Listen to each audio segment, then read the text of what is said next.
உணர்ந்து கொள்ள இது மனித காதல் அல்ல, அதையும் தாண்டி புனிதமானது.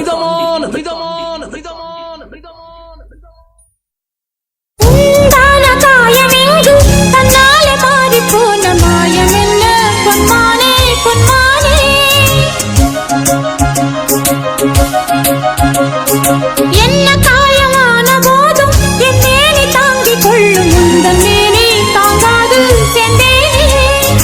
எந்தன் காதல் என்னவென்று சொல்லாமல் ஏங்க ஏங்க அழுகை வந்தது. எந்தன் சோகம் உன்னை தாக்கும் என்றெண்ணும் போது வந்த அழுகை நின்றது. மனிதர் உணர்ந்து கொள்ள இது மனித காதல் அல்ல, அதையும் தாண்டி புனிதமானது. அபிராமியே தாலாட்டும் சாமியே நான் தானே தெரியுமா? சிவகாமியே சிவனில் நீயும் பாதியே அதுவும் உனக்கு புரியுமா?